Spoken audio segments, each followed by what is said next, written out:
Bom dia, queridos. Graça e paz em Jesus. Sempre uma alegria vir aqui ver o desenvolvimento da igreja. Fiquei muito feliz por ver o vídeo. Não só porque a gente está crescendo, mas porque há também talentos, há crescimento de pessoas tão boas cantando. A equipe de louvor aqui estava olhando o pessoal. Quantas pessoas já no back vocal, quantas pessoas já crescendo. Toda vez que a gente abre uma igreja, a maior dificuldade é assim, não tem gente para cantar, não tem gente para tocar, não tem gente para fazer nada. Daí a gente começa e Deus começa a enviar as pessoas. O pastor David, quando nós começamos a abrir igrejas da cidade, o pastor David nem estava ainda aqui, e eu falei assim, pastor, você tem que ir, começar a ir nas igrejas para ajudar a gente a montar a equipe de louvor, porque a gente não tem.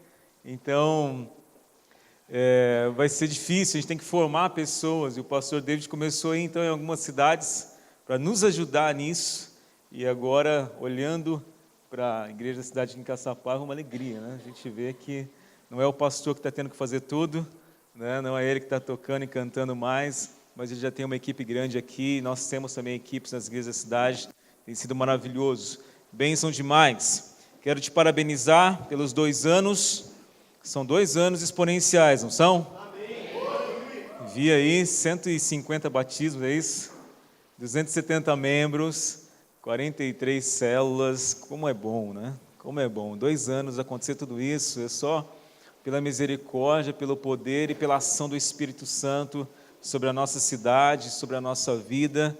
Olhando e vendo o testemunho do Saulo, percebi que mesmo diante de tempos tão difíceis das nossas vidas, momentos de tanta, diria assim, rebeldia e até independência, né? A pessoa querer fazer ou querer viver do jeito dela, mesmo dessa forma, quando tem um pai orando, quando tem alguém intercedendo, quando você tem uma família que ora, intercede, o filho pode estar nas drogas, o filho pode estar na loucura, o filho pode estar até se prostituindo, mas chega uma hora chega um momento do Espírito Santo tocar no coração, e hoje a gente viu o Saulo aqui, cantando, restaurado, com uma família, filho, isso é só por Deus, não é? Só por Deus, é por isso que nós estamos celebrando as nossas famílias, o poder restaurador das famílias em uma cidade, o poder restaurador de filhos por causa de pais, o poder restaurador de pais por causa dos filhos, o poder restaurador de uma esposa por causa do marido, de um marido por causa de uma esposa. É só a família e só o temor do Senhor no nosso coração para gerar isso, né? E nós estamos ali, eu estou olhando, até tirei uma foto, já coloquei no Twitter, aquela parede ali com fotos das famílias que já tiraram foto aqui, e está escrito ali, família para sempre, não é? Se você está perto aí de quem é da sua família, vamos fazer isso juntos agora, diga para seu esposo, diga para o seu filho, diga para quem está perto de você assim, a nossa família é para sempre. A nossa família é para sempre, é para a eternidade, a nossa família não vai ser destruída, não vai ser dilacerada, não vai ser de forma alguma abalada, ela vai passar por dificuldades, vai sim, mas nós vamos superar, nós vamos vencer, nós vamos permanecer em Jesus, nós vamos dar testemunho das dificuldades que passamos, que ainda estamos vivendo, nós vamos dar testemunho disso, porque a família é uma instituição divina, quem sustenta a família é Deus, Deus é o Todo-Poderoso Deus, Ele não é um Deus derrotado, não é um Deus fraco, e Ele sustenta, Ele cuida, Ele está com você. Você pode estar aqui num momento de muita dificuldade, de estar desacreditado acerca do seu casamento, desacreditado acerca dos teus filhos, desacreditado acerca de alguma situação na tua família, como doença, ou mesmo como a possibilidade ou a realidade de um divórcio, de estar separado de quem você ama, mas Deus não desiste da família, foi Ele quem criou, e Ele vai restaurar, e é isso que Ele está fazendo, amém? Nós vamos continuar sempre aqui, como igreja, falando sobre isso, falando sobre restauração de família, falando sobre restauração de casamento.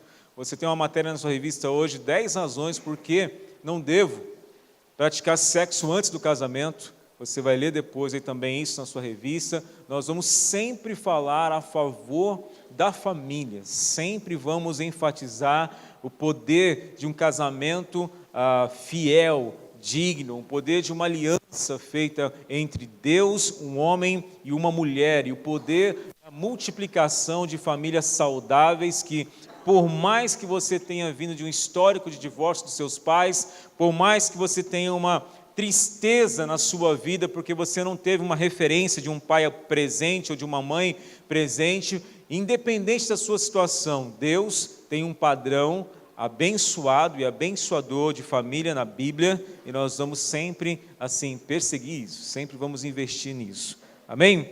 Então nós vamos para a última mensagem da nossa série, e quando nós pensamos em família, o tempo todo nós estamos pensando em resolver conflitos, né? Em estabelecer a paz, e o título então da mensagem de hoje é Como Restaurar a Paz em Seu Lar.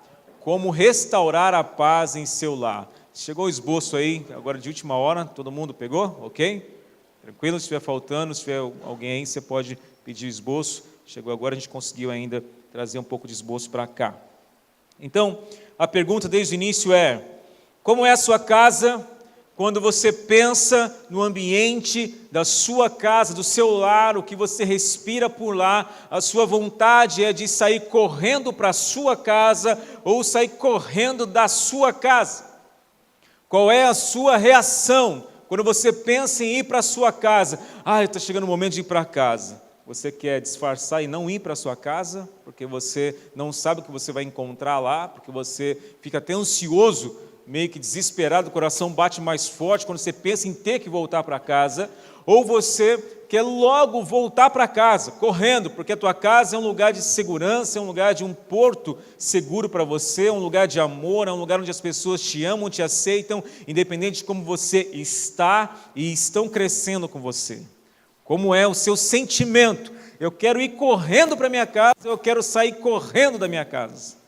Como que é essa situação para mim e para você? E nós vamos então trabalhar isso, como restaurar a paz em seu lar. Marcos 3:25, na Nova Versão Internacional, diz: se uma casa estiver dividida contra si mesma, também não poderá subsistir. Na linguagem de hoje diz: se uma família se divide e os seus membros lutam entre si, ela será destruída. Ela será destruída, né? É uma verdade, palavra de Jesus dizendo assim: olha, se a tua casa, se o teu lar estiver dividido, vai chegar uma hora que vai cair, né? Nós dizemos aqui aquela frase: a casa caiu, né? Quando a coisa está complicada, você diz literalmente: a casa caiu, ou a casa vai cair, o negócio está difícil, está feio, não vai dar certo. E nós temos então zelado por isso. Eu vou fazer da minha casa um lugar onde a minha presença lá é um alicerce. O meu caráter e os meus valores dentro da minha casa mantêm a minha casa de pé. Pode vir tempestade, pode vir infidelidade, pode vir frustrações, podem vir doenças. Eu vou sempre permanecer em Cristo Jesus para que a minha casa nunca se divide, nunca seja destruída. Eu vou zelar por aquilo que Deus tem para mim no meu casamento, vou ser fiel, vou ser digno de confiança, vou construir um ambiente de credibilidade. Os meus filhos vão olhar para mim e vão dizer assim: meu pai é verdadeiro, a minha mãe não mente, o meu pai sempre cuida da minha mãe com carinho.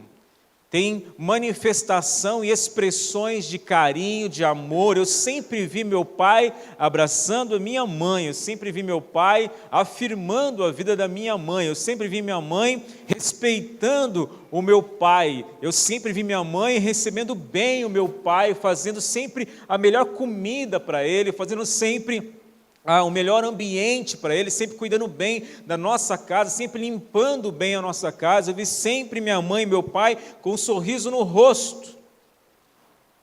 E você que, por mais que ainda não casou e é filho, você pode, a partir de hoje, cooperar com isso, tá bom? Vai abraçar sua mãe, vai abraçar seu pai. Quando você for sair, diz assim: pai, mãe, me abençoa para mim sair hoje para a escola. Se você, mesmo sendo adolescente, jovem,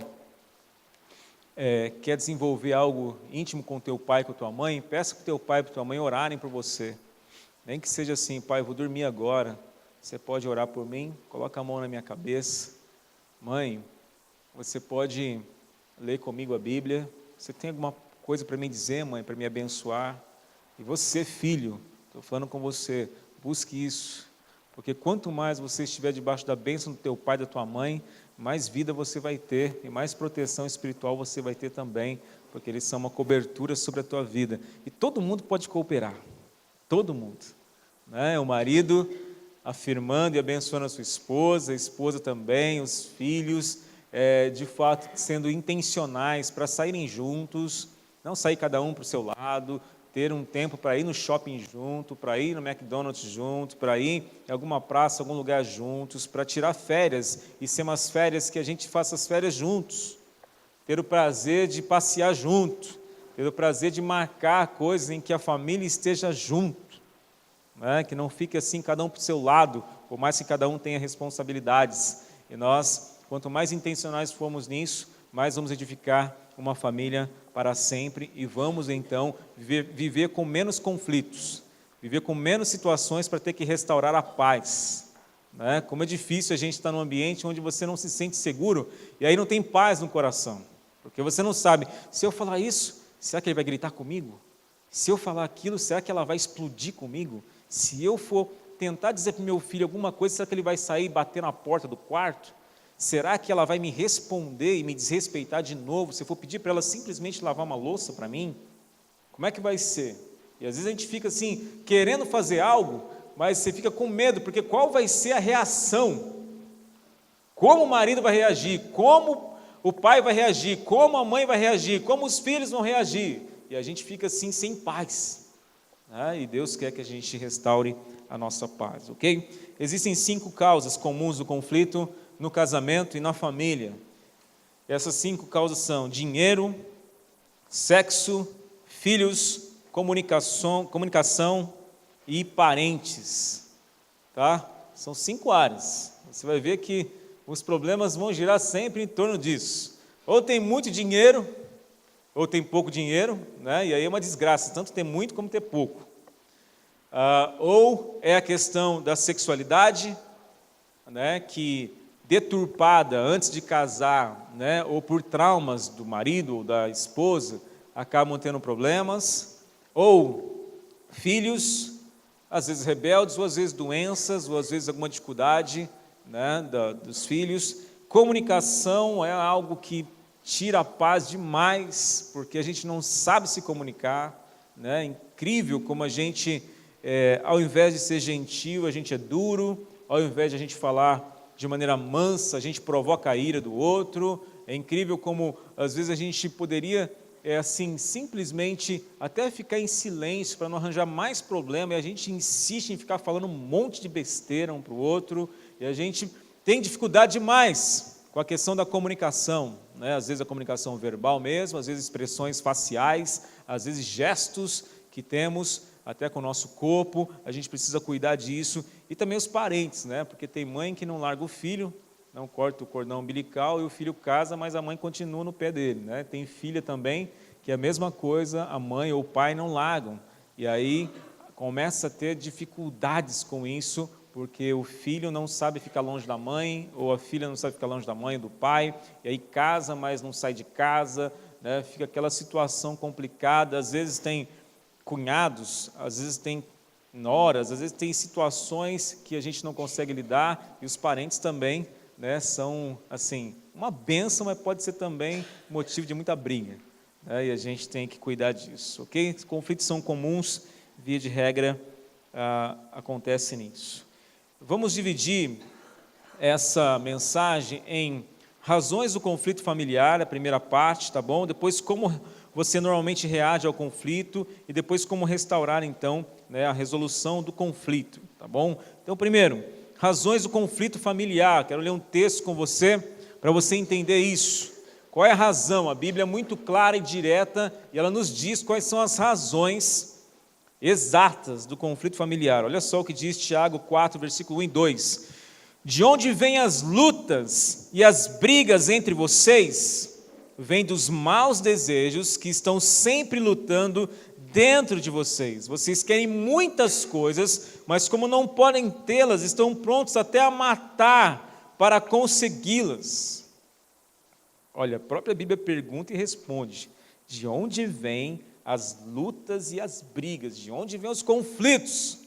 E ela já responde: vem dos maus desejos que estão sempre lutando dentro de nós. Tá? Então, a causa principal de conflito são os desejos da natureza carnal, da nossa natureza humana, que, por ser mais egoísta do que altruísta, eu tenho uma forma de pensar, eu tenho uma vontade diferente da sua, eu não concordo muito com aquilo que você quer fazer, seja até na hora de decidir se a gente vai apertar a pasta de dente de cima para baixo, de baixo para cima, se vai apertar no meio, e a gente tem dificuldades até com a forma que a gente vai colocar o pano de chão no banheiro, se é para cá ou se é para lá, e aí por causa de desejos, por causa de pequenas definições, por causa de achismos, por causa de pequenas expectativas surreais acerca do que deveria ser o casamento ou a família, a gente briga. A gente briga. É incrível. A gente atende muitos casais e aí, cada bobeira que você fala assim, mas vocês estão brigando por causa disso? É, porque na minha casa, sempre a minha mãe, quando eu trocava o papel higiênico, ela fazia aquela pontinha e dobrava a pontinha e deixava com a pontinha.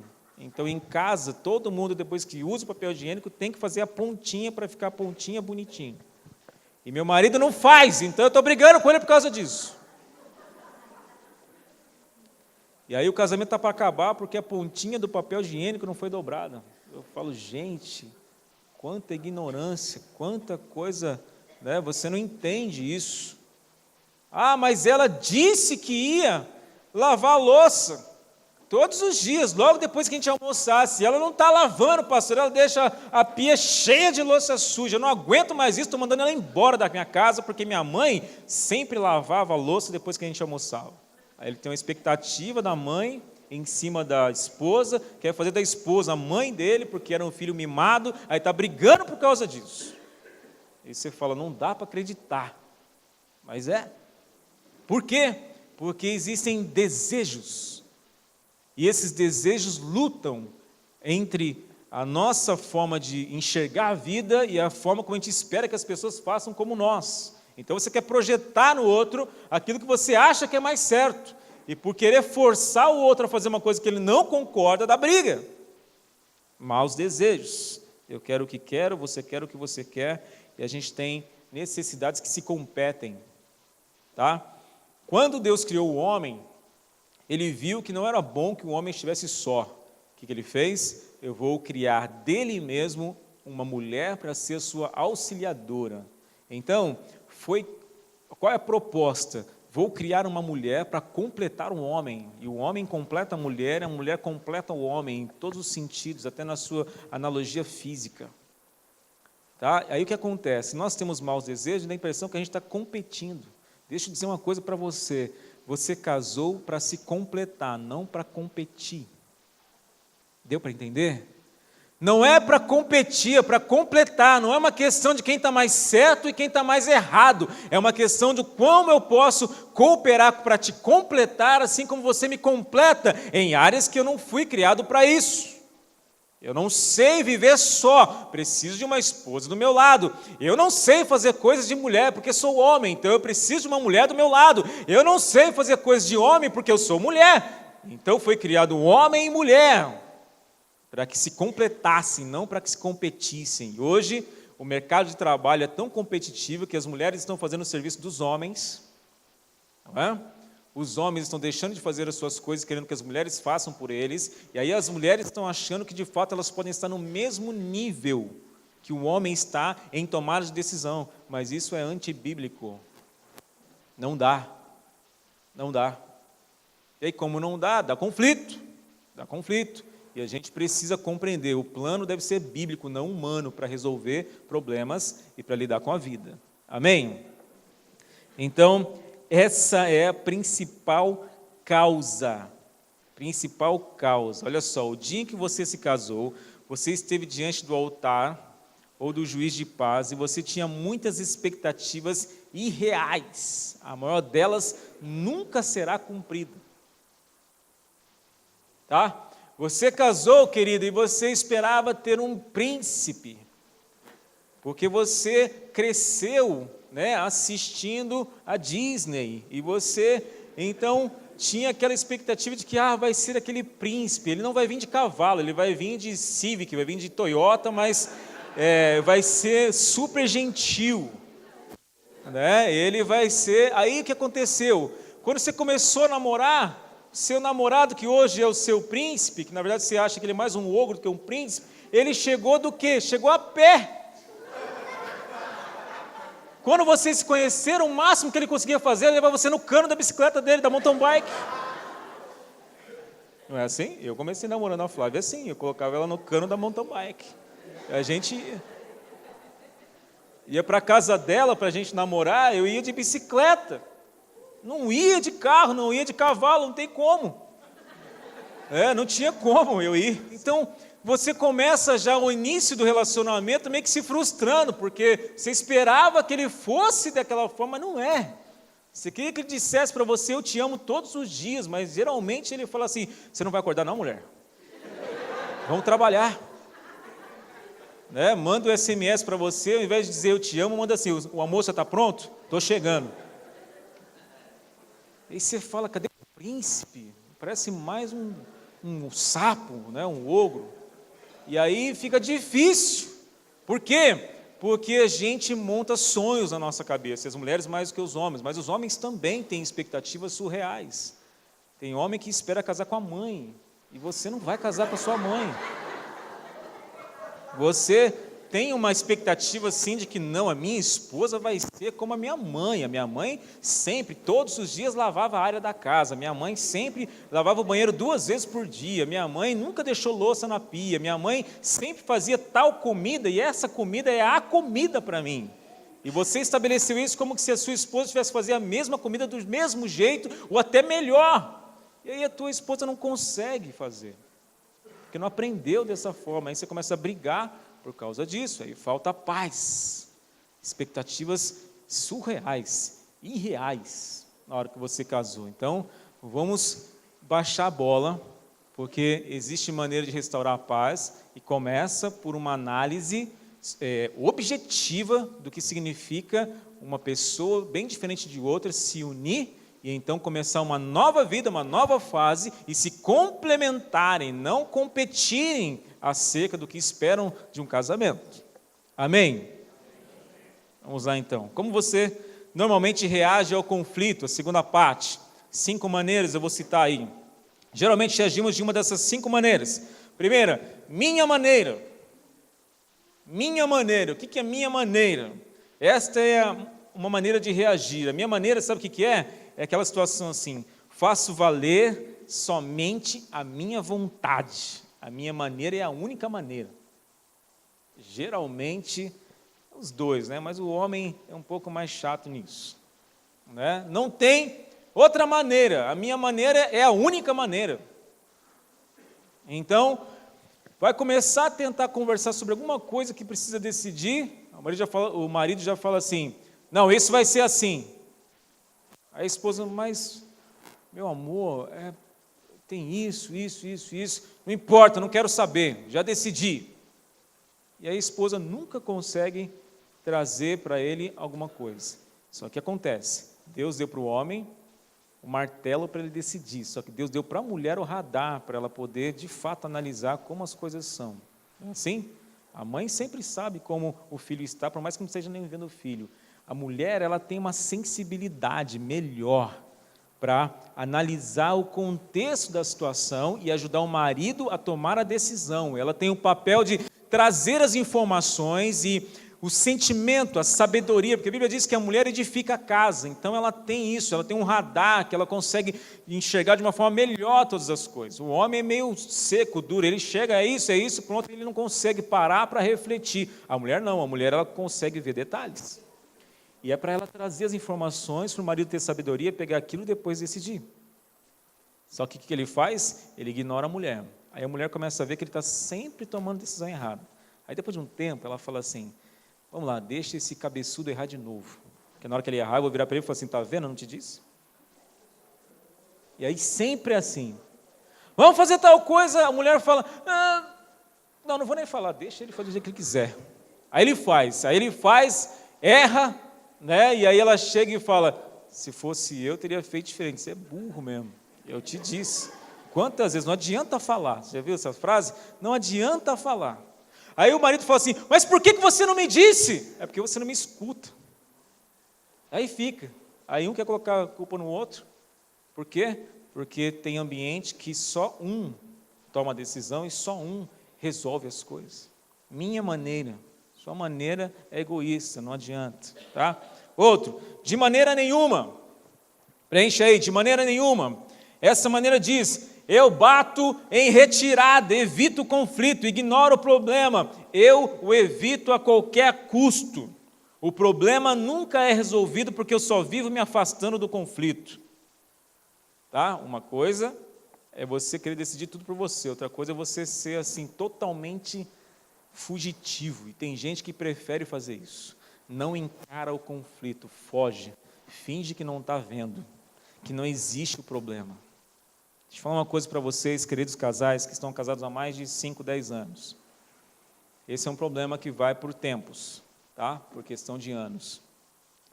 Chega uma hora que aquela paixão sexual, a paixão da atração física, chega uma hora que a alegria de estar junto com a esposa parece que passa. E para a esposa também passa. Aí começa a rotina da vida, fica uma rotina só assim, você pagou as contas, mulher? Você fez a comida? Você limpou direito o cocô do cachorro? Você passou minha roupa direito? Cadê meu chinelo? Cadê meu sapato? Cadê aquela bermuda que eu não vi mais? E começa uma rotina em que a mulher trabalha para mim e eu trago o salário para dentro de casa, para pelo menos não faltar comida. E aí a comunicação fica ruim, cada um começa a achar assim, não tem jeito mesmo, ele é assim, ela é assado, mas como a gente tem que viver debaixo do mesmo teto, a gente vai convivendo. E começa a se fazer vista grossa, começa a se fugir do conflito, não tem mais sexualidade saudável, não tem mais uma comunicação saudável, não tem mais troca de carinho, não tem mais troca de gentileza dentro de casa, e tem um grande problema, mas está os dois, cada um para o seu lado, fazendo e vivendo qualquer outra vida, menos a vida de um casal. E ninguém quer partir para a solução do problema, está fazendo vista grossa, está fugindo do conflito, está fugindo. Aí não se resolve o problema, vai deixando, só que como vai deixando, a coisa só vai piorando, porque só vai acumulando ainda mais dor, vai acumulando ainda mais frases difíceis, vai acumulando ainda mais xingo, vai acumulando ainda mais desrespeito, vai acumulando coisas, que chega uma hora que a mulher fala assim, eu odeio esse homem, se eu me separar, nunca mais caso. É uma situação assim, a mulher começa a ter ódio e nojo do próprio marido, e nojo até de todos os homens do mundo. Porque a situação é tão complicada que a mágoa depois fica tão difícil de se resolver. Por quê? Porque não se resolveu na hora que aconteceu. Se ao invés de se resolver, você fugiu do problema. Você deixou a coisa passar. Você falou assim, não, deixa com o tempo. Um dia ele melhora, um dia ela vai melhorar, um dia... E não melhora coisa nenhuma.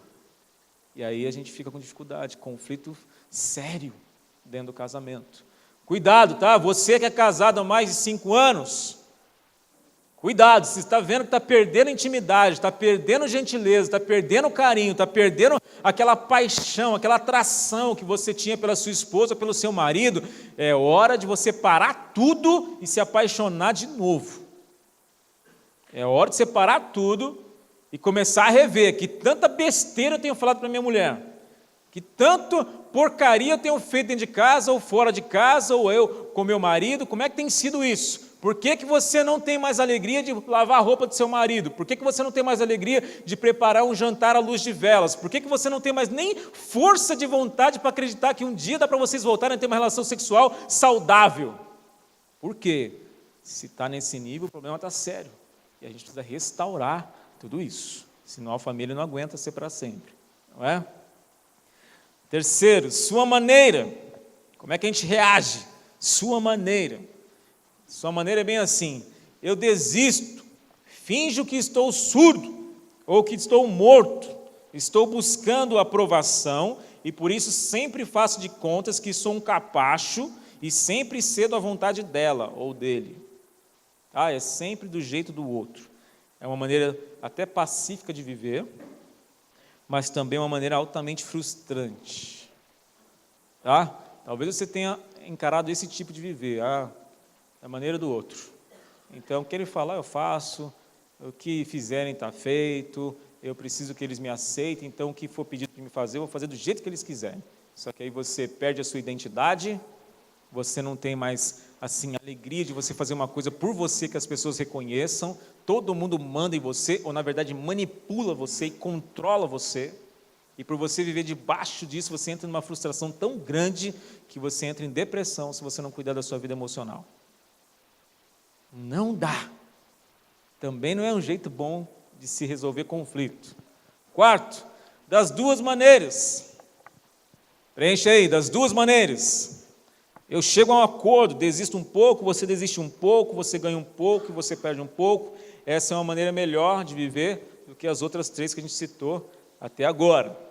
Não é? Até que ajuda melhor, isso já tem um aspecto melhor aí para se conviver.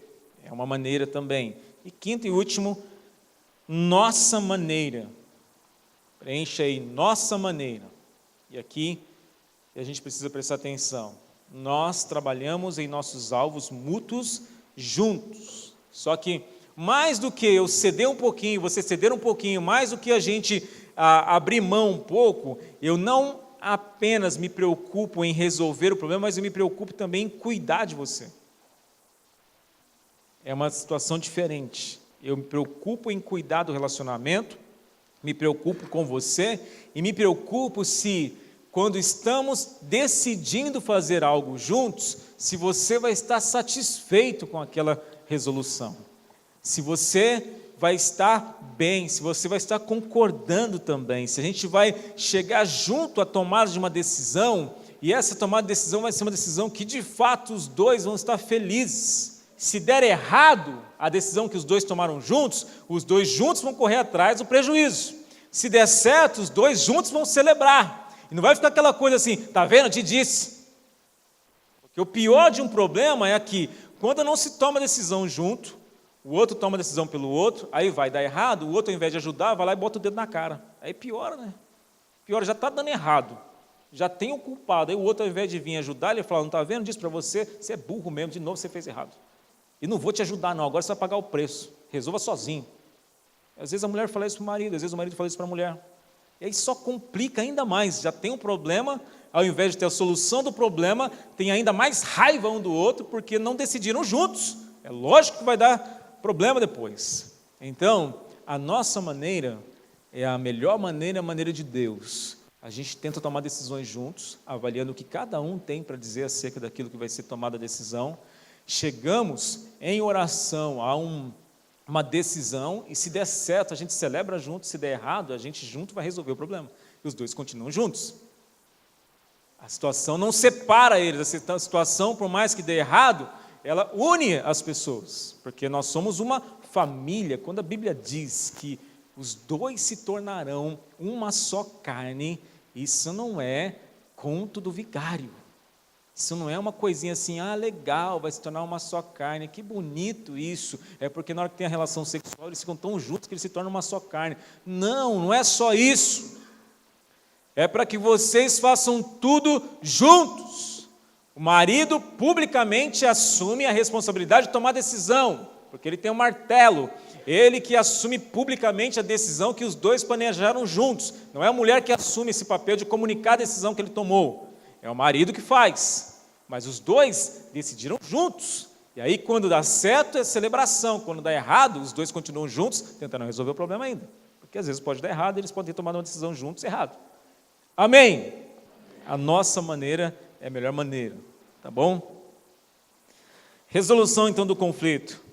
Gostaria que você ainda visse mais alguns princípios, 8 princípios, não vou demorar muito, para que você consiga restaurar a paz no seu lar, tá bom? Primeira verdade, primeiro princípio, preencha aí.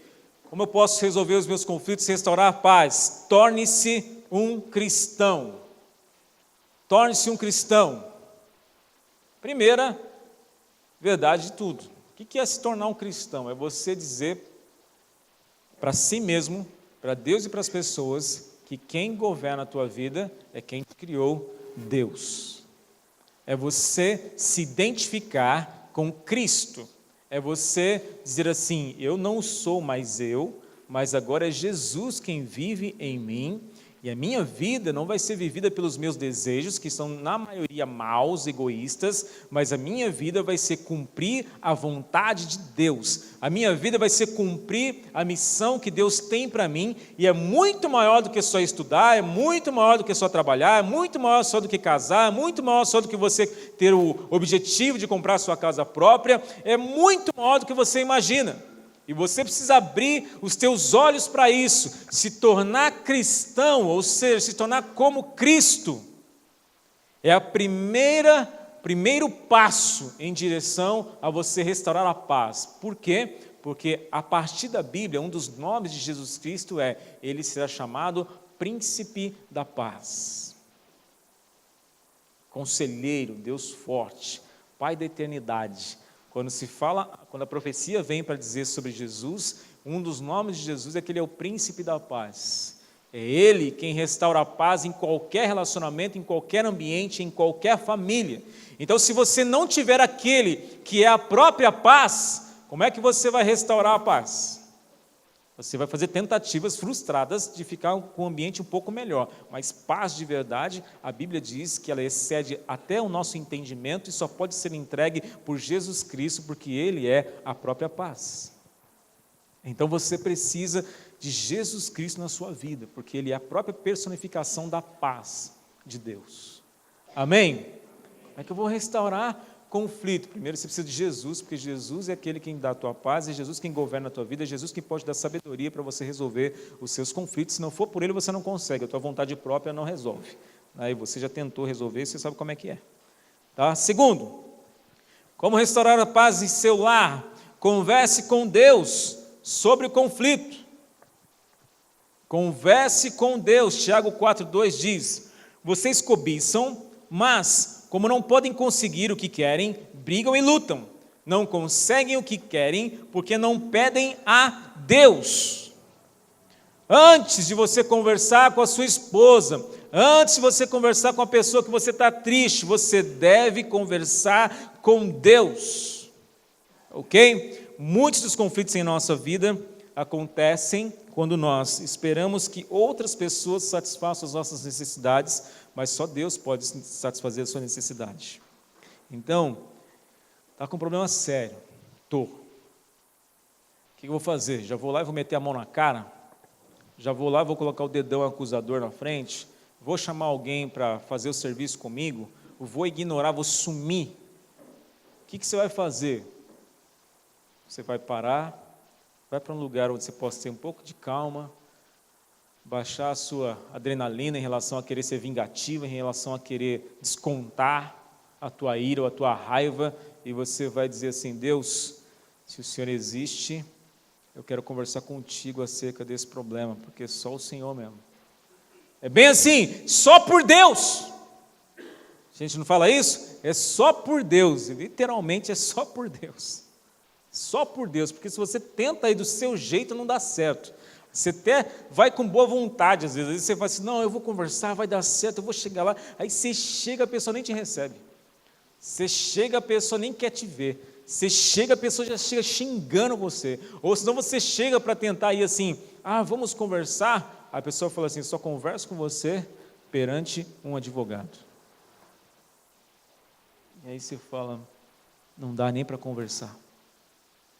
Então, primeiro, você tem que conversar com Deus. Deus é quem vai te dar sabedoria, estratégia, discernimento espiritual para o que você deve fazer. É Ele. Antes mesmo de você já sair soltando a tua língua e as tuas palavras contra alguém de acusação. Antes mesmo de querer jogar culpa na vida do outro.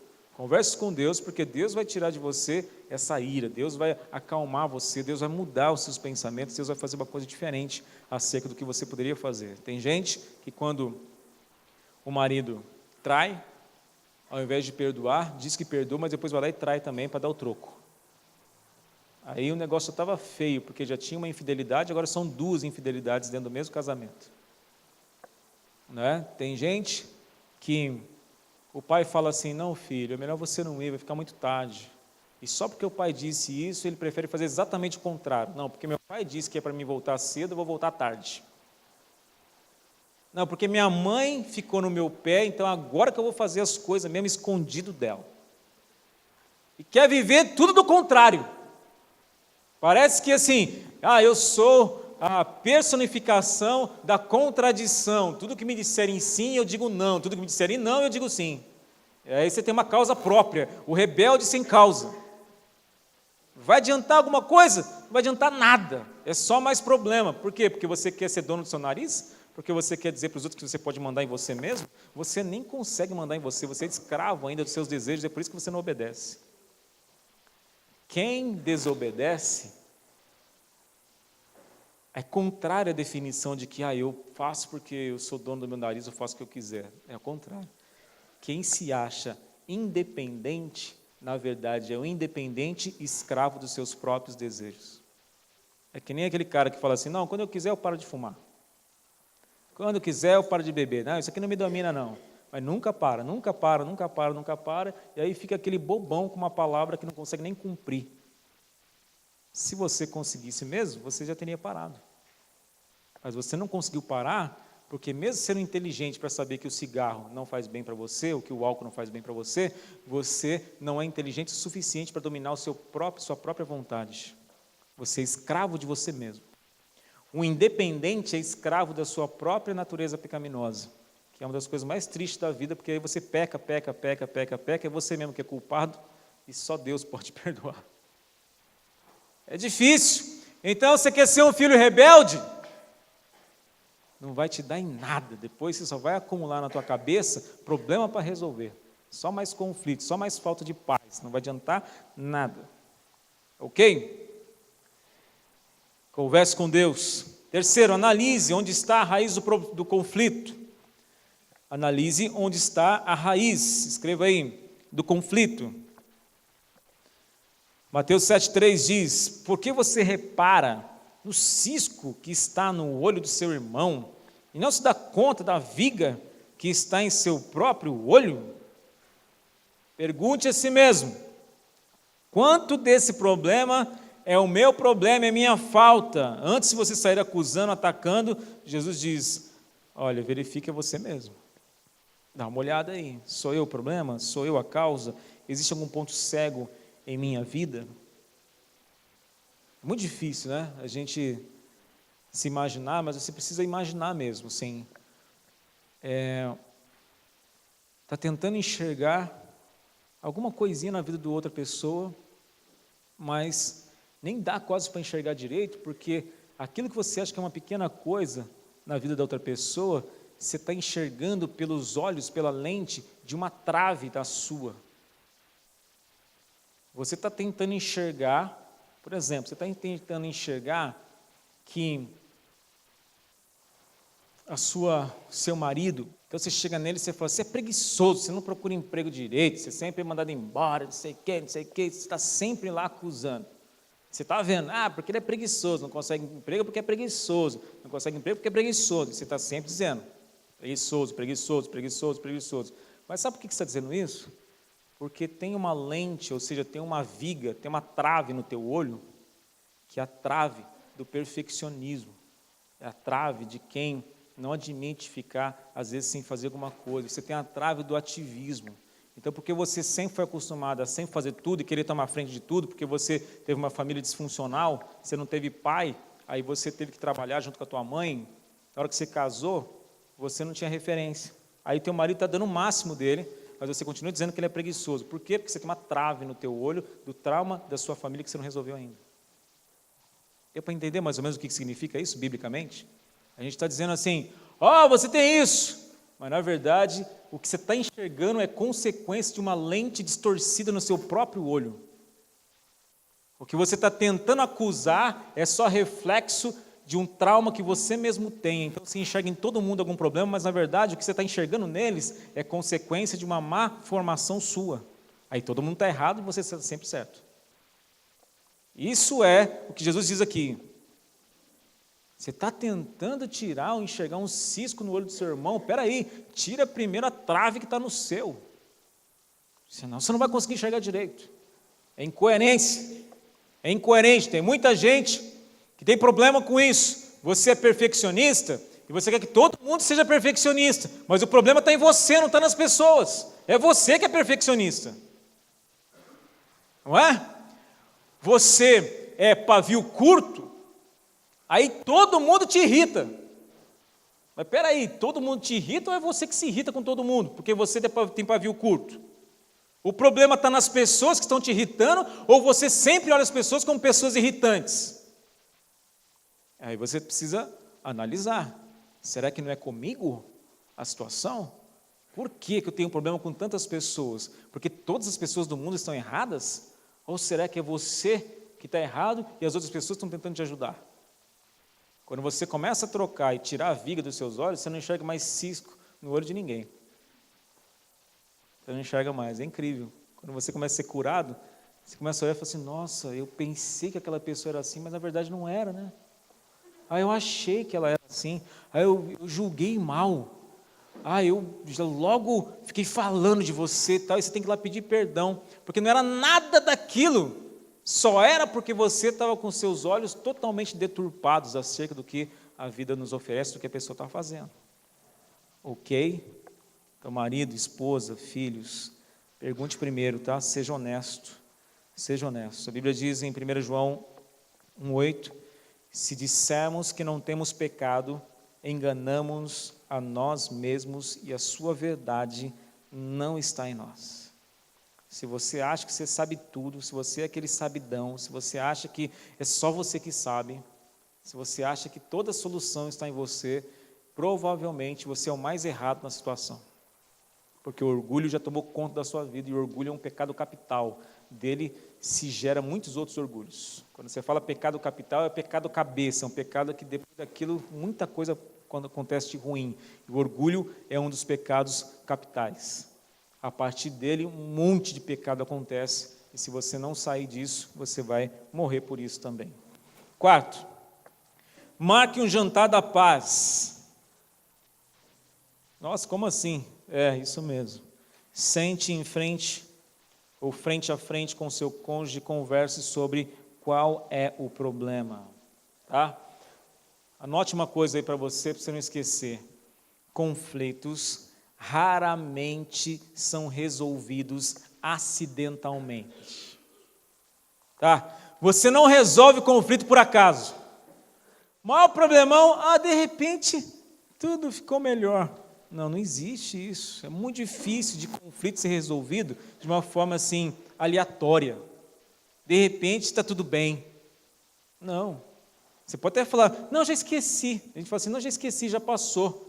Só que se você não lidou com aquilo, na verdade, você só colocou num cantinho da sua vida que depois, na hora que vier a briga de novo, você vai jogar tudo na cara do seu cônjuge.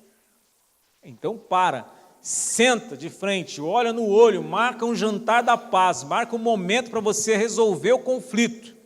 Marca, seja intencional, vai lá e resolve. Vai ter que ter sabedoria, vai ter que fazer várias coisas, mas você vai lá e faz isso. Tá? E tem uma implicação muito forte nisso, em relação a cultuarmos a Deus. Vou ler um texto para você. Jesus diz assim, portanto, se você for ao altar para dar a sua oferta a Deus, e se lembrar ali de que seu irmão tem alguma queixa contra você, deixe a sua oferta sobre o altar e vá logo fazer as pazes com seu irmão. Depois volte e dê a sua oferta a Deus. O que Jesus está dizendo? Que você não pode ignorar o seu conflito e até oferecer alguma coisa a Deus, sendo que você está com conflito com as pessoas, é complicado.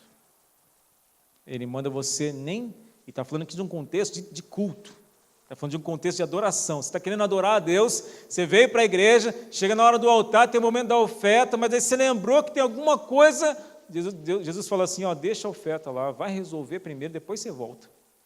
Ou seja, não ofereça a adoração incoerente para Deus. Você diz que ama a Deus, mas você odeia o seu irmão. O que a Bíblia diz? Na verdade, você nem conhece a Deus quando você faz isso. Você diz que você ama a Deus, você diz que Deus é seu Deus, você vem para a igreja todo domingo, mas você nunca resolve o seu conflito. A Bíblia diz que se você faz assim, você nem conhece a Deus e o que você está oferecendo para Deus não é aceitável. É incoerência, porque você continua sendo assim, duro, incoerente, orgulhoso, para dizer que resolveu com Deus, mas não resolveu com a pessoa que está do seu lado. Se você não resolve com quem você conhece, com Deus que você nunca viu, que você vai resolver o quê? Não tem como, é incoerente. Ok? Então, marque um jantar da paz. Tá? Algumas sugestões práticas escolha o momento certo, escolha o lugar certo, ore antes de encontrar-se com o seu cônjuge ou com a pessoa, venha com a sua atitude positiva, tá bom? Trabalhe focado em cima dos problemas, chegue programado para ouvir, tá bom? Você vai marcar o jantar da paz, e tem um jeitinho também de fazer, senão você pode, vou marcar o jantar da paz agora, na hora que ele sair pelado do banheiro eu vou falar com ele, não vai dar certo. Na hora que ele tiver, na hora para sair para o serviço, que ele for dar o tchau para sair da porta, que eu vou falar com ele, não vai dar certo, ele vai largar você falando sozinho. Então, cuide para você fazer as coisas direitinho. Quinto, estabeleça as regras do jogo antes da briga. Para você evitar, é bom que você tenha, então, alguns princípios, algumas regras, para que você nem chegue no conflito e não deixe o conflito ser muito complexo para resolver depois. Já estabeleça umas regras. Você sabia que até existe regra para guerra? Até para que haja guerra, existem algumas regras internacionais que é sobre guerra. Até para fazer guerra tem regra. Entendeu? Tem regra. Não se pode, por exemplo, atingir civis. Não se pode simplesmente mandar uma bomba nuclear numa escola.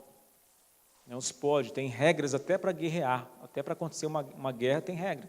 Então você precisa estabelecer as regras. Vou passar aqui rapidinho para você algumas palavras do pastor Rick Warren, que ele colocou, chamado kit de sobrevivência do casamento. Quais são essas regras? Nunca compare. Se quiser escrever aí, escreve aí. Nunca compare, nunca condene, nunca comande, nunca confronte, nunca condescenda, ou seja, não deprecie seu cônjuge, nunca contradiga, tá? Nunca fica só toda hora contradizendo as coisas e nunca confunda, tudo com C. Não compare, não condene, não comande, não confronte, não condescenda, não contradiga, não confunda, tá bom? Resumindo em palavras, ataque o problema e não a pessoa. Amém? Gente, se você andar com essas 8 regrinhas no seu bolso, se você memorizar isso na tua cabeça, você dificilmente vai ter um conflito difícil para resolver.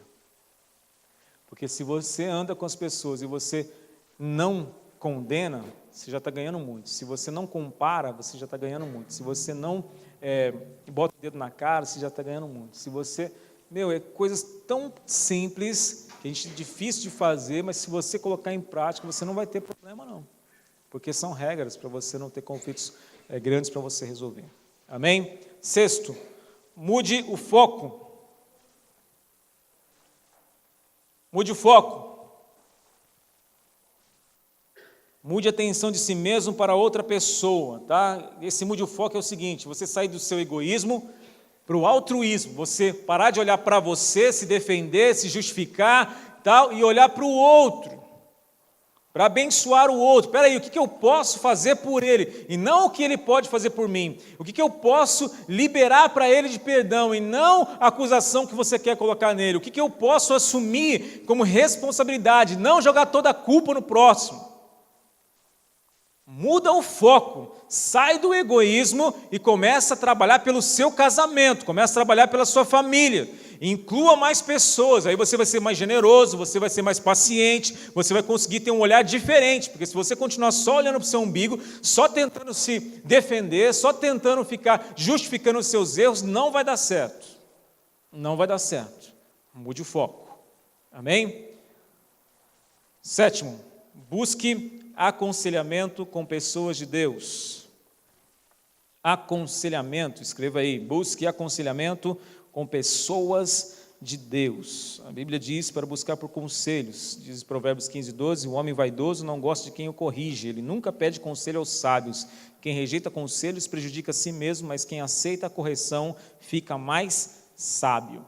Um jantar da paz não vai resolver o problema. Às vezes você até tentou e a coisa não deu certo porque a pessoa não quis. Então você vai ter que procurar ajuda.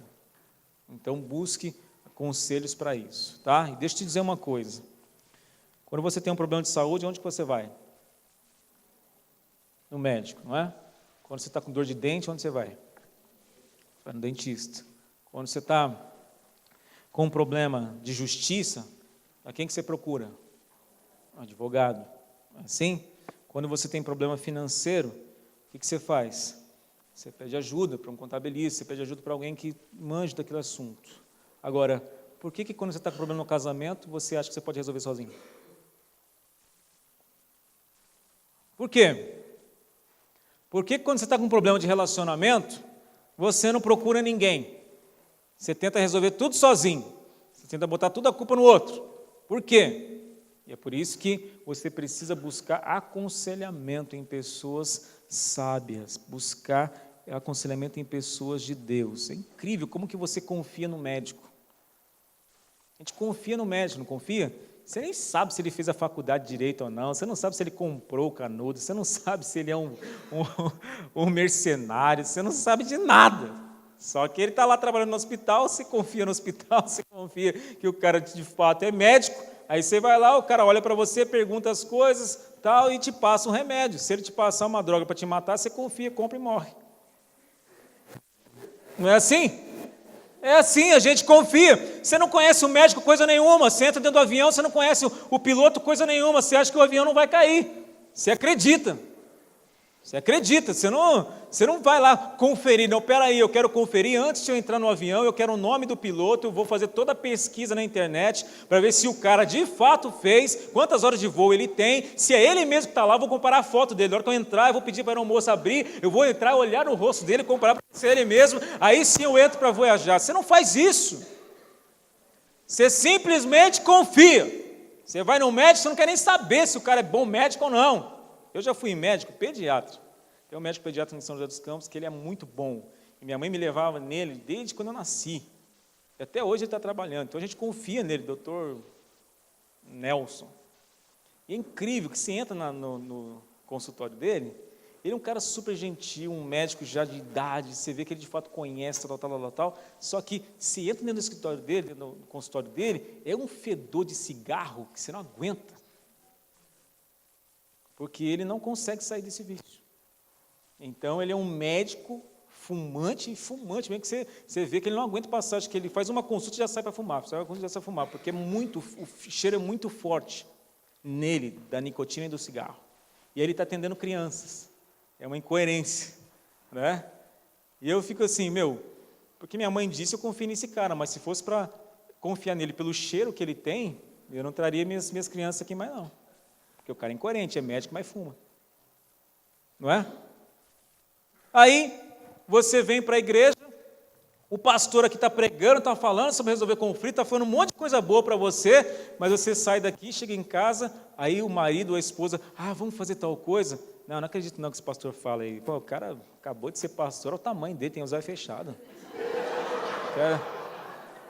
O cara está achando que pode falar alguma coisa sobre o meu casamento, ele vai botar o dedo no meu casamento é meu. E fica aí.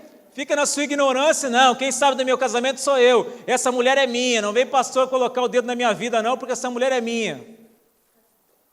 Vai adiantar a sua ignorância? Não vai adiantar. É importante que você confie, porque nós estamos falando da Bíblia. Então, está com problema no seu casamento, seja humilde, vai pedir ajuda, reconhece que você precisa de ajuda, sai do seu orgulho, porque não vai ajudar você a ficar no teu orgulho. Tem que pedir ajuda, vai pedir ajuda.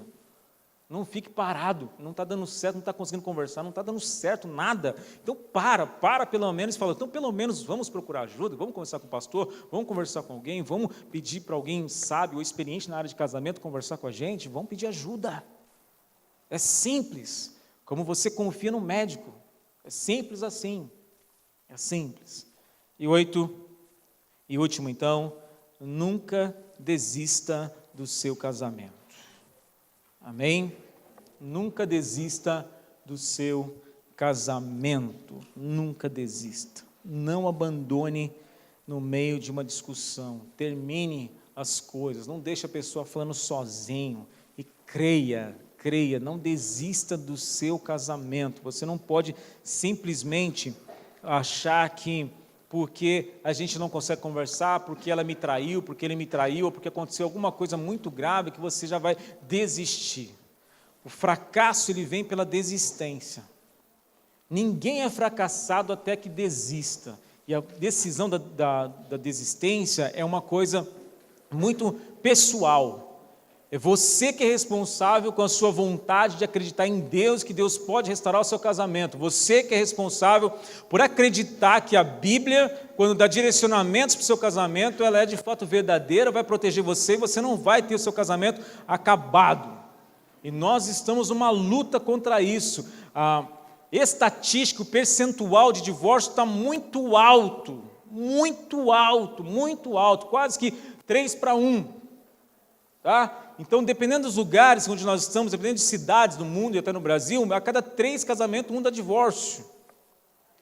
Está muito complicado, as pessoas não têm nenhuma noção do que é ter compromisso com alguém, não têm nenhuma noção do que é fazer uma aliança com Deus, para que haja uma família estruturada que dê depois base para uma sociedade ser melhor. O pessoal não está nem aí, cada um está pensando só em si mesmo, e até o melhor agora é se juntar, viver amaziada, juntar tudo, porque depois, na hora que dá algum problema, a gente se separa e não tem nenhum problema legal para resolver. Isso tudo é mentira de Satanás. Nunca desista do seu casamento. Se você quer desistir de alguma coisa, desista da desistência. Se você quer desistir de fato, é desistir da desistência, para que você nunca pense em divórcio.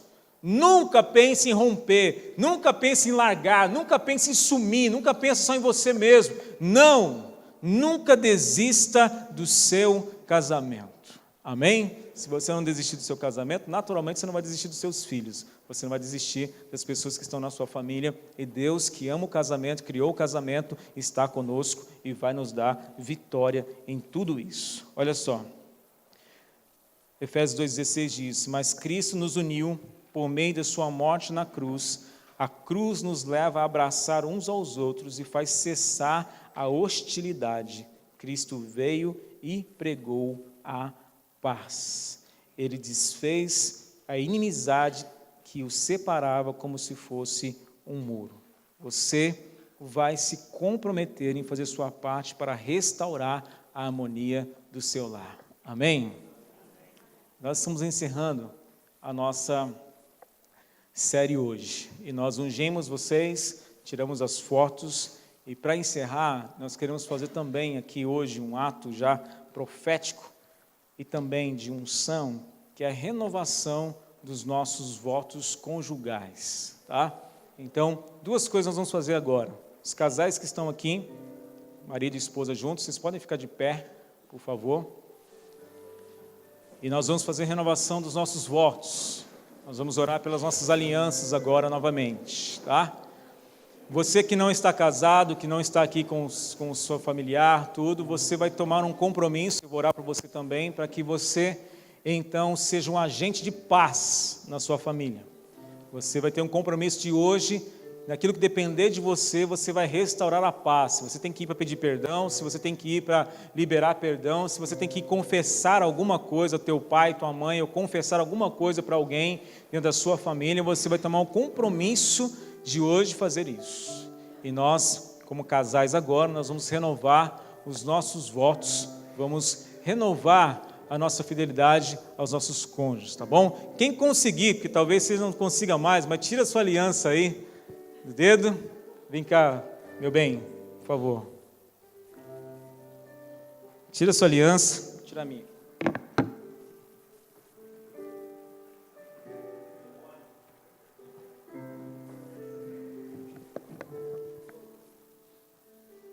Troca aí a aliança, segura a aliança da sua esposa, do seu marido. É isso. Eu vou dar para você alguns segundos. Você primeiro, marido, você vai dizer algumas coisas para sua esposa, tá? E eu vou só te ajudar nisso, porque eu não quero que você só repita o que eu vou falar, mas eu vou te ajudar para você começar, e você sabe o teu contexto. Então você vai dizer assim, meu amor, ou minha querida, ou da forma como você chama carinhosamente a sua esposa.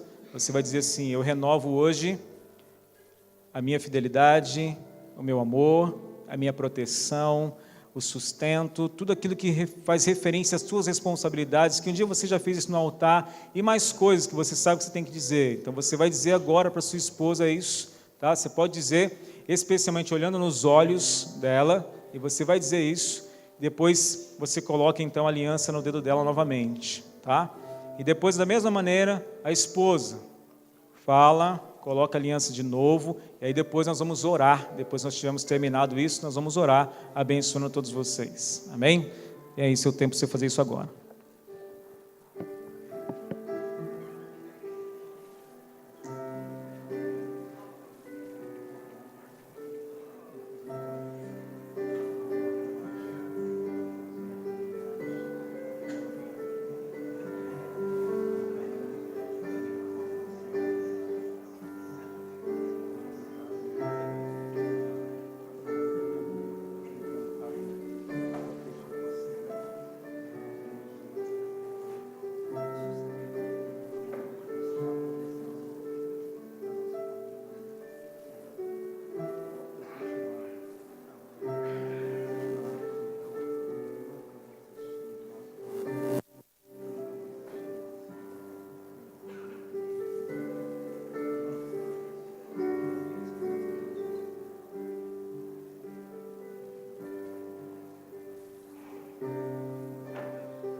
E eu quero, junto com você, fazer uma declaração. Essa declaração desse último princípio de que nós nunca vamos desistir do nosso casamento. Tá bom? Então, nós vamos repetir juntos que nós nunca vamos desistir do nosso casamento. Vamos falar juntos. Nós nunca desistiremos do nosso casamento. Amém? Novamente. Nós nunca desistiremos do nosso casamento. Amém. Feche seus olhos. Senhor, nós, diante da tua família, que é a igreja, diante do Senhor, diante dos nossos filhos, dessas testemunhas aqui, nós declaramos a nossa dependência em Ti. Declaramos a nossa dependência da Tua palavra, dos Teus princípios, daquilo que o Senhor instituiu para nós como algo tão lindo de viver, que é o casamento, a família, e a nossa família é para sempre. Nós nos comprometemos, ó Deus, com a Tua verdade, nos comprometemos, ó Deus, com a fidelidade, nos comprometemos com uma família saudável, cheia de amor, de carinho, de perdão, cheia, ó Deus, de aceitação, de superação de dificuldades e adversidades. Senhor, nós declaramos sobre a nossa igreja os melhores casamentos dessa cidade. Nós declaramos, ó Deus, sobre a nossa cidade a restauração de todos os divórcios, ó Deus, a restauração de todas as famílias que estão agora abaladas, desestruturadas, ó Deus. Nós declaramos a restauração e restituição dos nossos filhos, aqueles que estão nas drogas, aqueles que estão afastados do Senhor, aqueles que não estão mais debaixo do nosso teto, aqueles que estão, ó Deus, hoje ainda perdidos, ó Deus, em algum canto dessa cidade. Nós clamamos ao Senhor que o Senhor restitua os filhos perdidos, que eles voltem para suas casas hoje. Senhor, nós declaramos o nosso compromisso com um casamento e uma família abençoada pelo Senhor, e que depende do Senhor, e que nunca vai, Senhor, desistir dos planos do Senhor sobre nós. Nós declaramos essa igreja aqui, que hoje completa 2 anos, uma igreja que vai ser um referencial de famílias restauradas, abençoadas pelo Senhor. Senhor, recebe o nosso compromisso de nunca desistirmos do casamento. Meu Deus, nos protege dos ataques de Satanás. Nós repreendemos e nós declaramos a vitória do Senhor Jesus sobre qualquer ataque ou retaliação, ó Deus, de Satanás contra as famílias.